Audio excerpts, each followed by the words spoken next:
In a world of mist and muted light, where the sun was a shy visitor, lay the kingdom of Mirehold. It was a land rich in resources but impoverished in joy. Here, laughter was a luxury, and celebration was a forgotten art. This was not a kingdom of oppression, but one of obedience, taught through the honored language of silence, a custom that began with the man at its very heart. King Erinder, ruler of Mirehold, was known far and wide by a name whispered in awe and fear, the King of the Silent Throne. For 8 long years, not a single word had passed his lips. No commands, no judgments, not even his own coronation vow. Some said it was a curse, others a profound grief.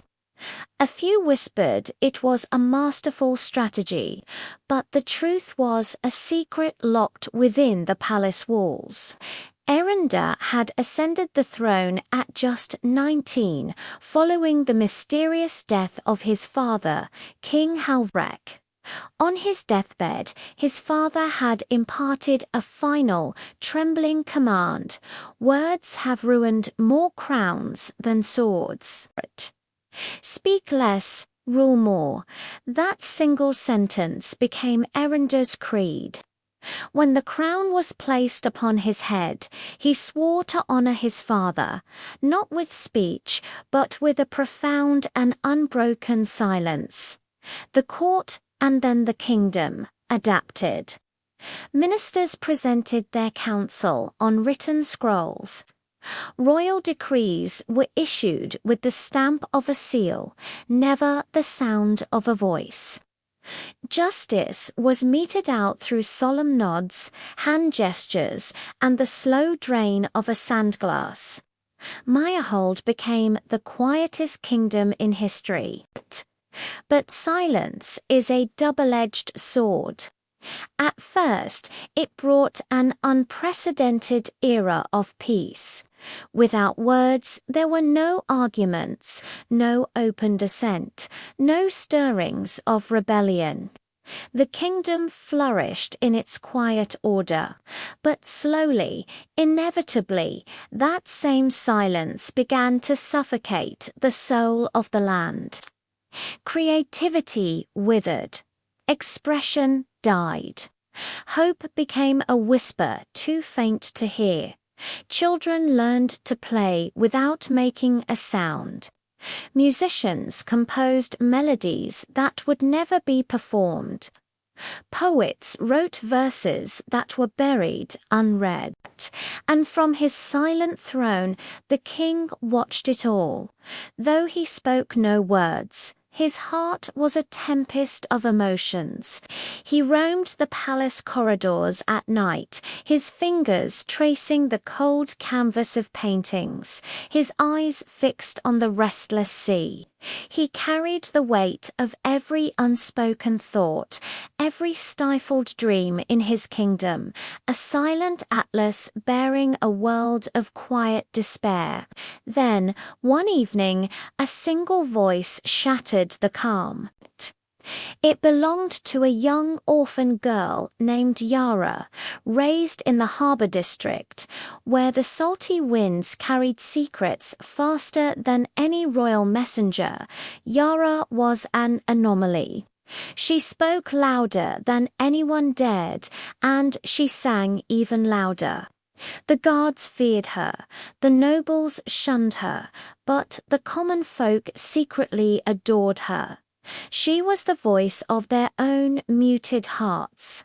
That night, the king, cloaked in grey and walking unrecognized among his people, saw her. Yara stood atop an overturned fishing boat, her arms thrown wide to the moon, singing a bold, fearless song of open skies and unchained spirits. The guards rushed to silence her, but the king, with a simple raise of his hand, stopped them in their tracks. He just stood there, and he listened. The song was raw, imperfect, and utterly powerful. It didn't ask for permission to exist. It simply was. When she finished, the king stepped from the shadows. Yara gave a short bow, her eyes glinting not with fear, but with a sharp sarcasm. "Your eternal quietness," she said with a grin. "Do you arrest singers, or only thoughts?" The guards gasped. Such impertinence was unheard of. But Erinder didn't signal for her punishment. Instead, he extended his palm, a silent question in the gesture. Asterisk, why do you sing when all others whisper?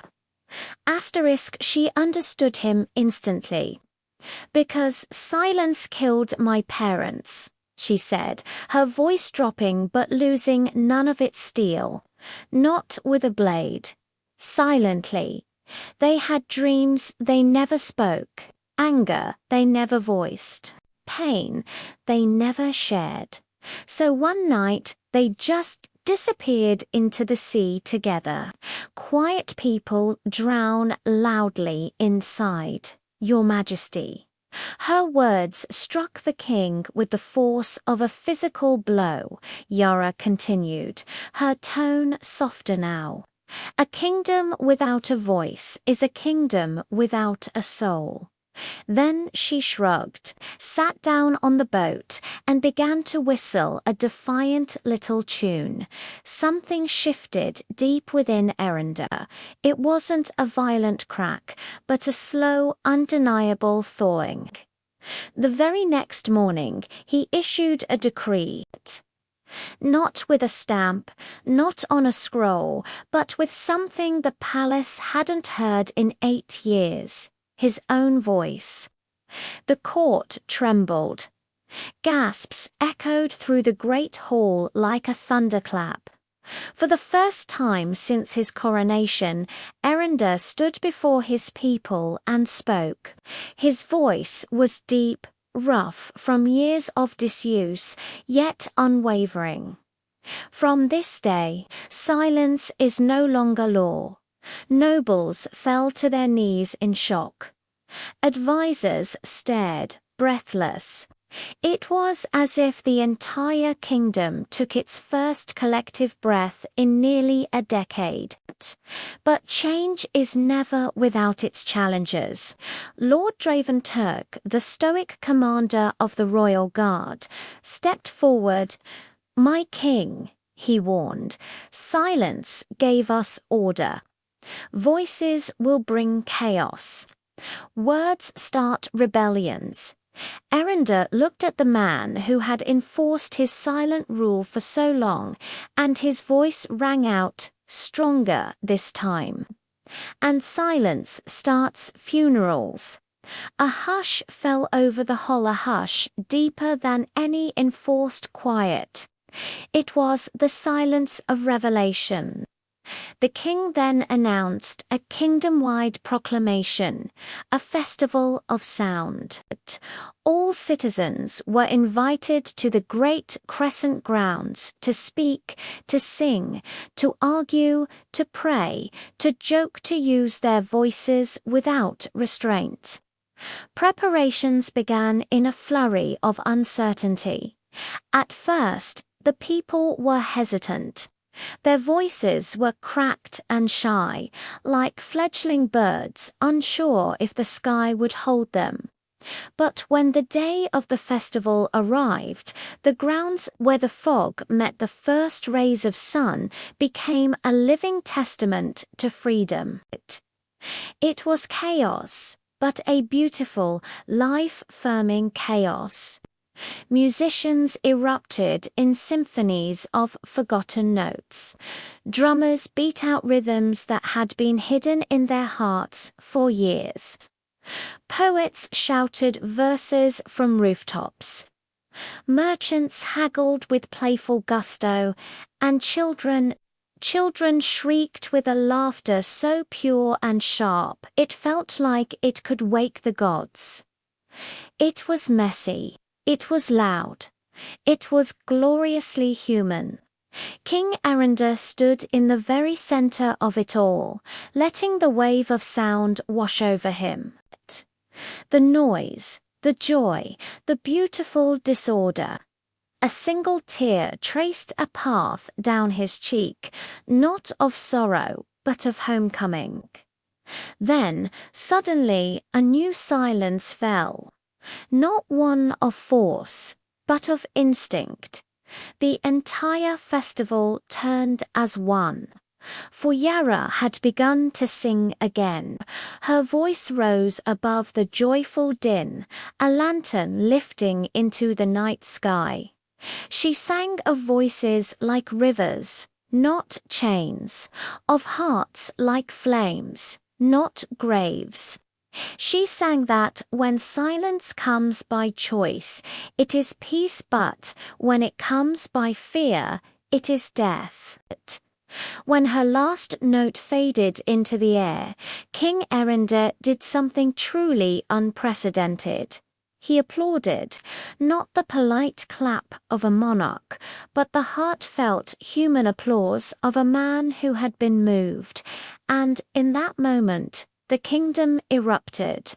Not in rebellion, but in a roar of unity, a sound louder than war and softer than fear. From that day forward, Mirehold was transformed. King Arundel spoke not constantly, but always meaningfully. Laws were debated, not just dictated. Songs once again filled the shorelines. Disagreements existed, but so did resolutions, and silence remained, but now as a cherished choice, not a cold cage. Yara was offered a title, a place at court, but she refused with a smile. Voices belong to the wind, not to thrones, she said, and continued to wander, singing her songs for all who would listen. And King Arundel, once the ruler of quiet, became the protector of expression. History would not remember him as the silent king, but as the king who finally gave silence a voice of its own. Thank you for joining me on this journey into the heart of Mirehold. If you enjoyed this story, don't forget to like, subscribe, and ring that bell for more tales from lands both seen and unseen. Until next time, keep listening.